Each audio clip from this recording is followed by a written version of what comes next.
that the applicant comply with the special use permit criteria for adult use marijuana establishments, as well as those applying to processors, and that the applicant comply with the requirements of public safety and public works. Comments from both of those divisions were also included in your packet tonight. I am aware that we have multiple folks here this evening on the call representing the application that would be happy to answer your questions. And I will turn things back to you, Madam Chair.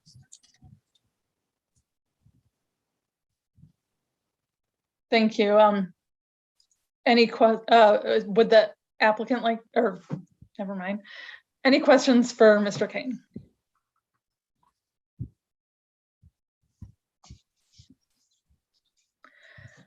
Yes, I have a sort of an allied question. That traffic light that is at Pickard and Michigan, who controls who controls that light?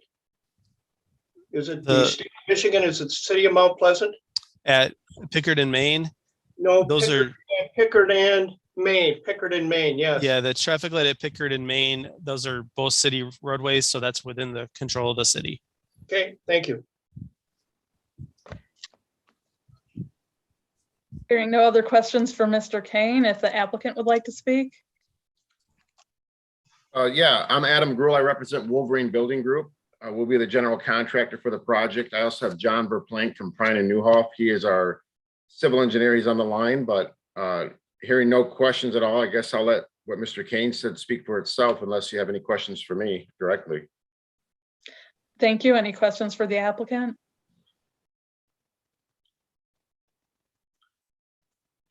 Well, I do have a question. And what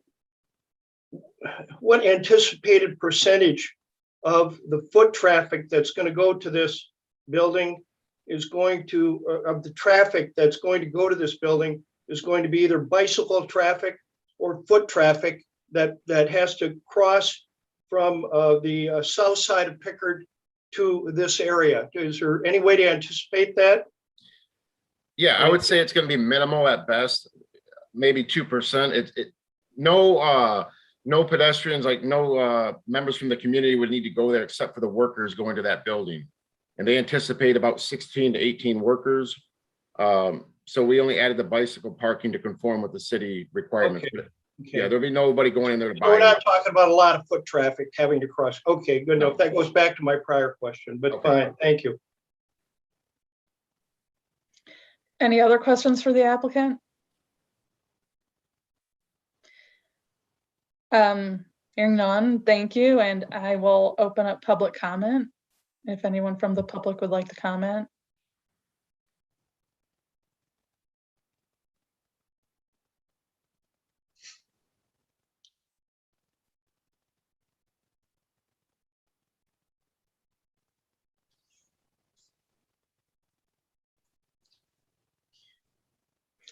Hearing no one, I will close public comment and open up discussion.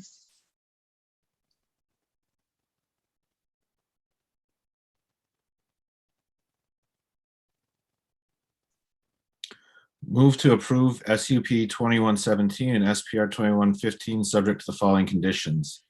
1, the applicant shall comply with all special use permit criteria for medical marijuana facilities.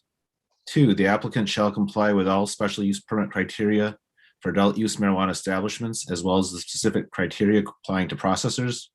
And 3, the applicant shall comply with the requirements of public safety and public works.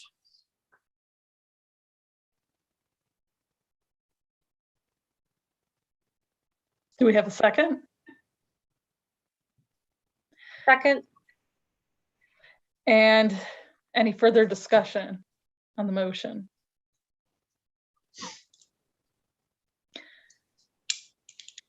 Hearing no one, Mr. Kane, will you take a roll call vote?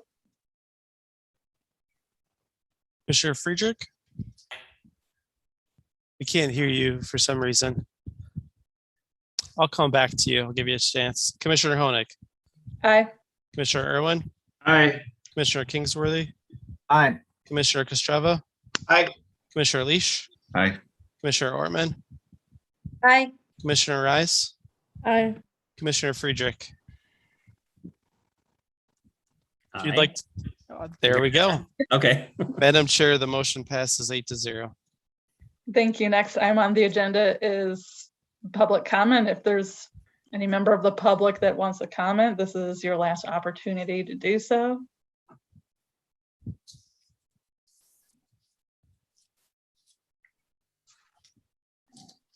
And hearing no one, I will close public comment. And next item on the agenda is staff report. Mr. Kane. Thank you, Madam Chair. Just two items this evening. One, in your packet, staff reported out a administrative site plan review, 1701 Gover Parkway. This is a new outdoor equipment storage area behind an existing industrial building located in Industrial Park South. That was approved after your September packet was prepared, so we're putting that out. It was just a little over a month ago that that approval was issued. I did want to remind the Planning Commission this evening that the Planning Michigan Conference is coming up at the end of this month on the 27th, 28th, and 29th. It is a virtual conference. It is my hope that next year's conference will not be virtual, but a virtual conference does offer a great opportunity for folks to take advantage of the conference at a low cost, both in terms of the cost of travel, but also just the low time cost. One nice thing I wanted to clarify is that that conference will allow you, when registered, to access those presentations on your own schedule after they're given. So if you're unable to attend the conference due to the timing of those sessions, but there's anything you're interested in learning about, you could watch those at a later time if you're registered, and we're happy to register at the city's cost for that conference. So early bird registration deadline, I believe, is Monday or Tuesday next week. So if you are interested in taking advantage of that, let me know. And that's all I have this evening, Madam Chair. Thank you. And do we have a motion to adjourn to the work session? I'll second. Any discussion? Mr. Kane, will you take a roll call vote? Sorry, I'm muted now. Commissioner Friedrich. Aye. Commissioner Irwin. Aye. Commissioner Honig, I'm sorry, I skipped you. Aye. Commissioner Kingsworthy. Aye. Commissioner Kostreva. Aye. Commissioner Leash. Aye. Commissioner Ortman. Aye. Commissioner Rice. Aye. Madam Chair, you are adjourned. Thank you. Does anyone need a break, or shall we just go straight to work session? Let's just work. Straightforward. Yeah, straight. I agree, Corey. Okay, calling the October 7th, 2021 work session to order. Mr. Kane.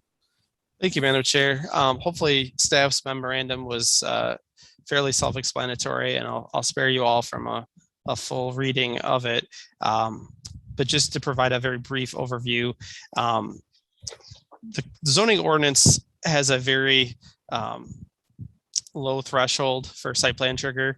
And this has been the case since the 1984 zoning ordinance was adopted. Essentially, any level of development on a private site, whether it's a square foot of building addition or a modification of a foot of a parking lot or an adjustment to a landscaped area, triggers a site plan review process for all uses except single family residential. And I've long thought that there would likely be a better way to handle certain de minimis level projects. So just for sake of example, if someone was looking to do a fence alteration or addition on a commercial property, that may not necessitate the level of detail and involvement that a site plan requires. And so when we met at the beginning of this year to discuss priorities for work session, one of the items on that list was the site plan review threshold. And so we're now to that point in the calendar where that item was prioritized and scheduled. Staff's general recommendation is that the Planning Commission consider exploring a text change that would create sort of a de minimis minor site plan threshold that would allow some of those smaller site changes to take place without going through a full site plan review process. And it can offer a number of benefits. I think the primary ones are just time and money. So for somebody who's looking to make a minor site plan change, this would allow them to do it on a much faster turnaround and at a much lower cost. This would be different than our administrative review process, which currently is available to folks making 10,000 square foot of building change or less for a permitted use. This would apply to this would be a lower level of review than that, still at an administrative level, but providing for some sort of de minimis level of review for projects that we still want to make sure conform with the ordinance standards, but that we think we can review on a very expedited timeframe. And in fact, in some cases, we may be able to evaluate some of these improvements through our existing permit processes rather than implementing an additional review process on top of what we already have. And so my main interest this evening is to see if the Planning Commission has any interest in continuing to explore this concept. And if so, if there are any particular items that you would or would not be comfortable having included within such a process. For the sake of discussion, on page 2 of the memo, I included a few items that I thought might be in the realm of possibility. This is in looking at what some other communities do for these type of minor, or some communities call it a sketch plan process. Some of the minor improvements that might be exempt from a full site plan review. And so I'm looking just for that direction this evening. If there is interest in exploring this, because this would likely require a number of different amendments to the code to ensure there's consistency throughout the code. It'll be a little bit more complicated of a ordinance to draft, and we want to make sure that we get this right and that we don't create a complicated system. And so whereas I would normally try to bring an ordinance back to you within a month, this is something that I would probably look at bringing back to you later this year or in early 2022 for introduction and additional discussion. So with that, Madam Chair, I'll turn it over to you and the Planning Commission for discussion. Thank you. It's everyone's thoughts. I'm interested in allowing greater latitude in trying to expedite certain kinds of things. I don't have one set kind of criteria or category, in mind, but if there's ways in which we could do things, get permits back to people and, at a lower cost, I just think it's worth exploring the idea in general without having any specifics in mind.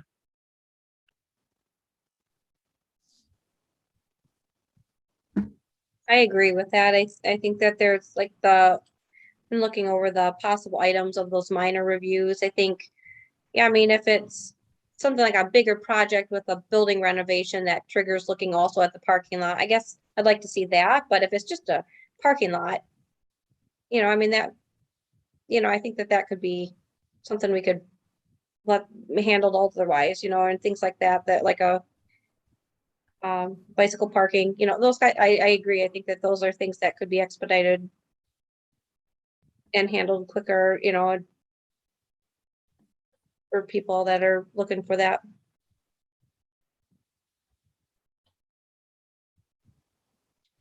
Yeah, that sounds good. Other than, I think if we would kind of pick and choose stuff, though, it might make the code kind of complicated. So there's a way that we can do this easily. I'd appreciate that, rather than, well, for fencing, we don't want to see it, but for privacy or private landscaping, we want to see it. I don't want to make it that complicated. So is there some general way that kind of incorporates all of this into a single change in the zoning code, do you think, Jacob? I would like to find a way to keep it simple. Yes, Sure. I am. I share your concern, which is in part why I am reluctant to bring this back to you so quickly, because I want to have some time, depending on what the feedback was this evening, to play with the language and to sort of let it sit and come back to it and have some other folks internally look at it and then, play around with it some more so that we can get language that is as clean and understandable as possible, that doesn't leave a lot of ambiguity, but that also doesn't become like a 3-page list. So somewhere, some sort of good balance between that would be my ideal before bringing it back to you. Yeah. I fully support this venture. I think that as long as it's not increasing the square footage, I don't think that we really need to worry so much about people reconfiguring their property.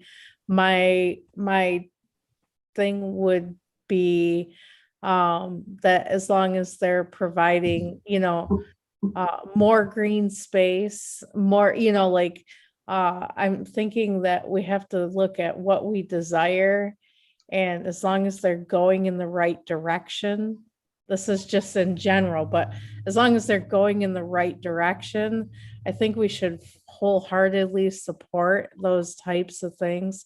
So for example, if a building owner wanted to reconfigure their parking lot and it wasn't adding any more parking, like pavement impervious surfaces, but maybe they're moving things around so that they give the neighbors down the back a little more green space, but the front is a little shorter. I don't think it matters as long as we're not overly increasing. And if they're planting trees and they're doing things that we desire as a planning commission or as a city that make it be more attractive, I'm all for it. So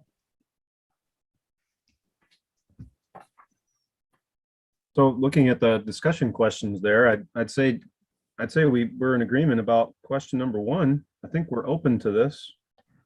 I'm stating the obvious, right? But as to 2 and 3, I mean, I wonder if it's a proposal that Mr. Kane and the staff could bring back with regards to a new plan.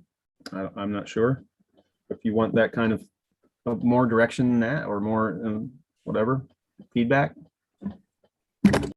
Well, thank you, Commissioner Kingsworthy. I'm happy to do that. I think of the highest importance to me this evening was to get general agreement conceptually. And then certainly if there are any particular items that members are passionate one way or the other. So if your support for this would only exist if something was included or excluded, it would certainly be beneficial to know. But as with any text change, at a minimum, this is coming back to you for introduction and then at a future meeting for public hearing. So we'd have 2 additional opportunities for you to continue to think through what you're comfortable with and whether or not staff hits the right balance of items.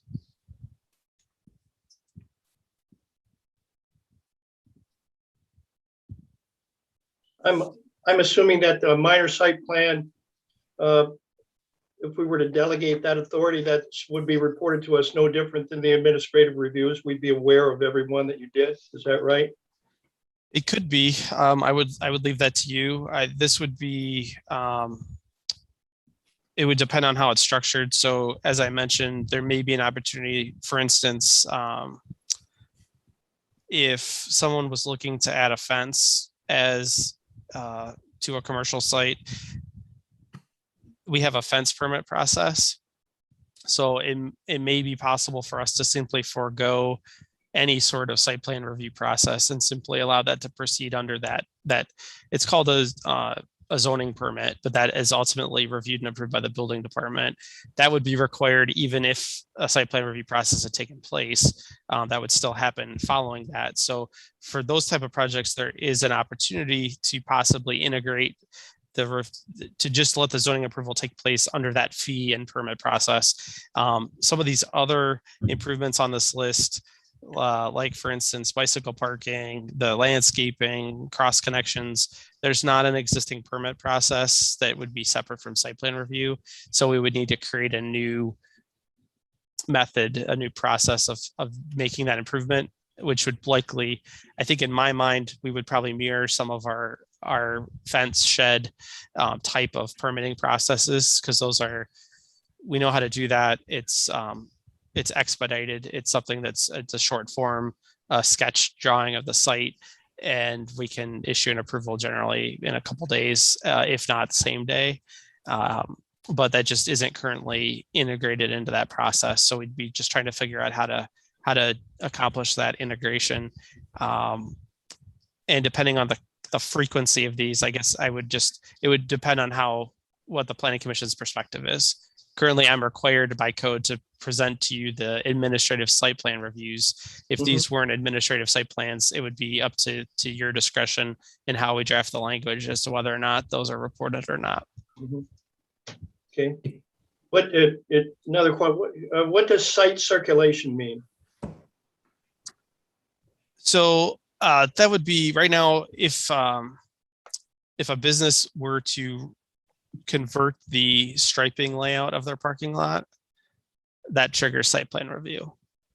So if they've got angled parking and they want to change to 90-degree parking, or they've got it striped for 18 spaces and they're going to restripe it for 20 or for 15, that requires a site plan review. Okay, and that's So- known as site circulation. Okay.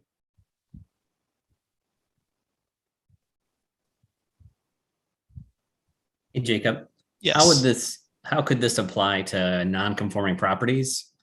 So if somebody has a currently non-conforming property and they want to just add a section of fencing, would still just go right through you, or because it's non-conforming, we have to look at other things as a planning commission, or could that just be taken care of through administrative review as well? So currently that would be, if it's a non-conforming use. So if the use of land is non-conforming, then most of the, if not all of the items on this list would be prohibited from taking place. Okay. So if this was a non-conforming site, so it's a site that, let's say the building is located in a place that is not in conformance with current standards, improvements just cannot further the non-conformity. Okay. And any new structures changes are required to conform to current standards. So those would move forward. And that's the vast majority of cases, is that the property might have a dimensional nonconformity of some sort, rather than a use nonconformity. Jacob, I have a question. Do you, how much do you see like things like, or maybe 4C, because it sounds like it's not even something that's separated out other than a full bigger trigger of a site plan review, that things like needing like a company or needing just to add bicycle parking. I mean, would that be something that would be, I don't know, I guess or, is it something that, I mean, maybe I could see dumpster enclosure might be something small that, like a small process for, but Yep. is really bicycle parking something that we would really want to have, something that would really need to, I don't know, I guess I'm just looking at, is that just adding unnecessary processes for people, or is that just I don't know, is that something that would really come up other than with a bigger project to trigger that? It could. We would typically see that with usually more of a small business. So, if you had a coffee shop or another small business that's catering to more of a local crowd, a little bit less of a car-oriented business. The idea with this list was just to look at elements of site plans that folks might want to attempt as a solo project. And by and large, the things on this list are things that the city's trying to encourage older sites to come into compliance with.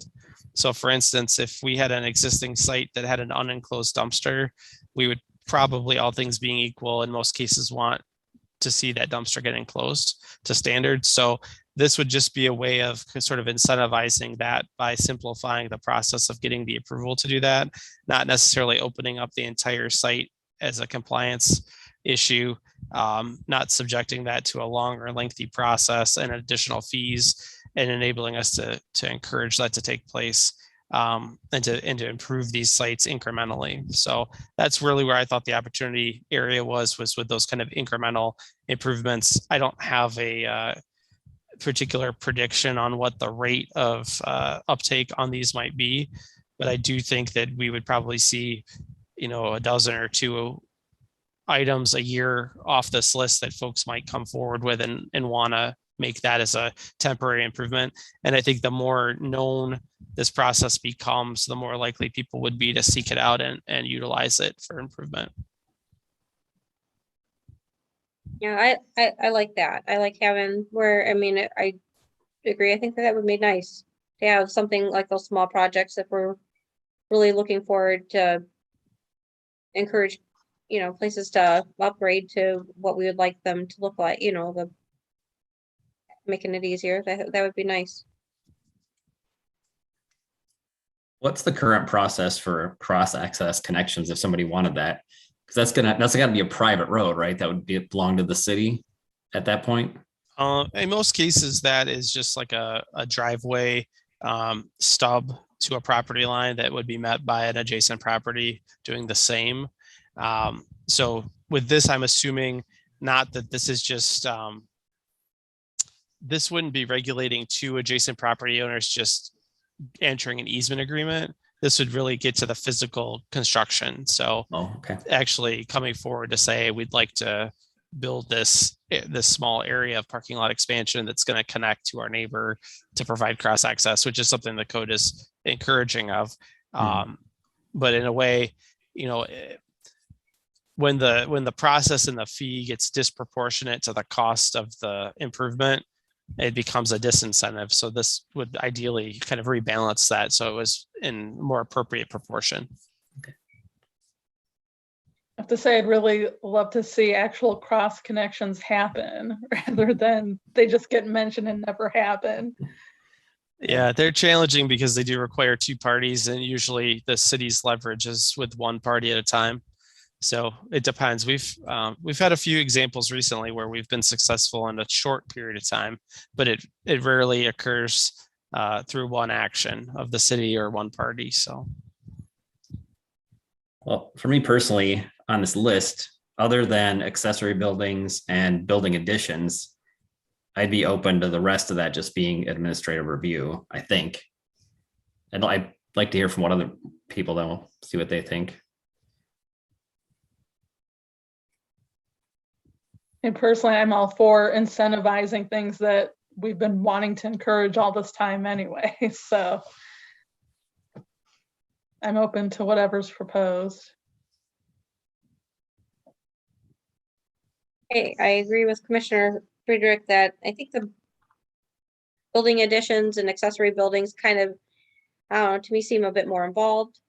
So that I would like to still see come to us, but the rest of them, I think that would be nice to make it a more simplified process and help make it easier for people to have access to do the things that we're hoping that they'll do. I would add to Commissioner Friedrich, the mechanical equipment can be quite controversial if it's loud, big. I would add mechanical equipment there to the accessory building and the building additions.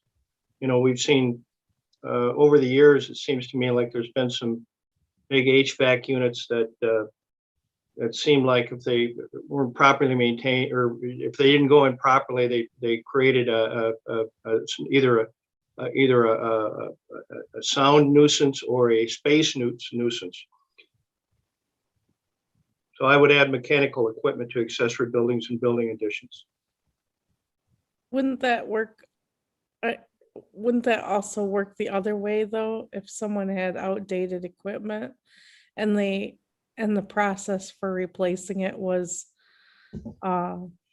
extravagant, or they felt like it was extravagant, they might not replace it.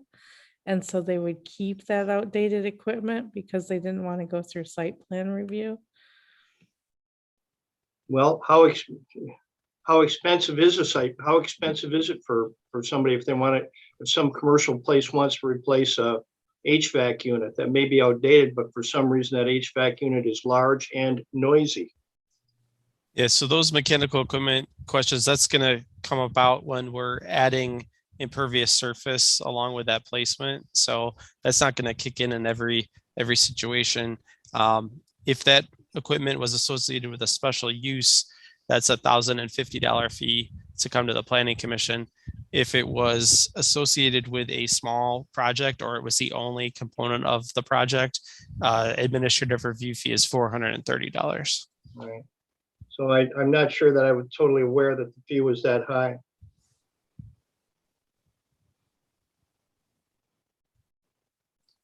Lower than the 1984 fees adjusted for inflation, but That's 84? that's when they had previously been last updated when these got changed. So it was a big jump, but it was still lower than they would have been if they'd kept up with inflation.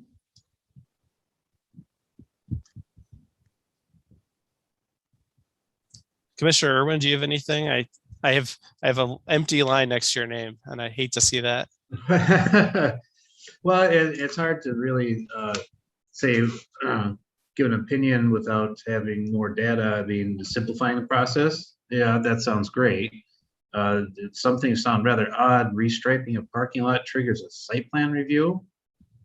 So if someone was restriping a parking lot to come into compliance with the handicap spaces, they would have to go through a site plan review. Yep.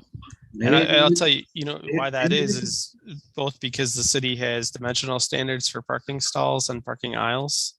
And also because until 2018, we had quantity standards. So if somebody was restripping a lot, they'd have to continue to meet the quantity standard of the city for parking stalls. So they can't restripe it and change their their 9-foot stalls to 10-foot stalls and reduce the quantity. They would have been out of compliance with their site plan. Okay, so it's theoretically possible that the city would deny somebody to come into handicap compliance? I think that is theoretically would have been possible under the old code. They would have had to have added parking if they were losing parking due to the ADA. Is there any other gems like that that's kind of buried in this, or? Well, we don't run into that as much now because we don't have a quantity requirement, but Right, yeah, that was a good idea. Okay. But yeah, this would I don't know that to add to your point though, if someone was looking to make ADA improvements to their property, this would accelerate that process and reduce the friction. And I think that is, from my perspective, a good thing. Yeah, I think this addresses a lot of the concerns that I have been hearing from property owners. I am in full support. But we don't have, I'm sorry, we don't have any sort of proposal written up yet as to any language changes or anything? No, sir. My intent would be to bring this back to you. I don't anticipate bringing this to you in November for introduction. I would think December at the earliest and possibly sometime in January or February of next year. I want to have some time to let the language sit and make sure that it's inclusive of everything we want and that it's hitting those marks we talked about at the outset of the work session in terms of being comprehensive and clear and also simple, if that's possible. Well, I think we can probably do better than what we got. So yeah, I think it'll be possible. Right. Mr. Kane, can you again confirm to me the cost of an administrative review? It's $430. $430. This minor site plan review that you're talking about would have a cost associated, or would it be free, or just a less cost? It would have a cost of some sort. Well, let me back up. The city commission's fee philosophy is that services rendered recapture the cost of the service. So if we create a new process, a new application that has a specific, like if we have a minor site plan application, we would need to submit to the city commission a recommendation to set a fee. And that would be based on our anticipated actual costs of providing the service, which due to the expedited nature of these reviews would by definition be lower than the current fee. I haven't begun to think through what that will look like. Okay. That is one hope I have though, is that if there's an opportunity here to simply combine approval of an element of a site through an existing permit process that already has a fee, then we would be just simply stripping away a site plan fee, and the existing permit fee that would also go with that would be the fee that would carry through. So there may be an opportunity here to just cut one fee out of the entire process. And for the others, I would anticipating it being a fairly nominal fee, certainly well under $430. Okay, thank you.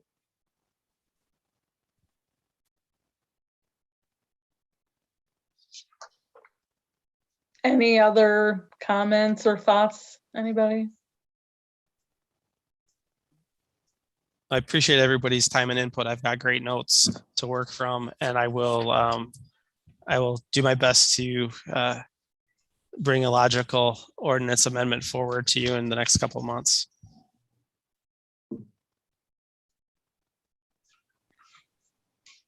Anyone wants to move to adjourn? Second, Mr. King, will you take a roll call vote? Go ahead and gave that second to Commissioner Irwin. Don't have my roll call. Commissioner Friedrich. Aye. Commissioner Honig.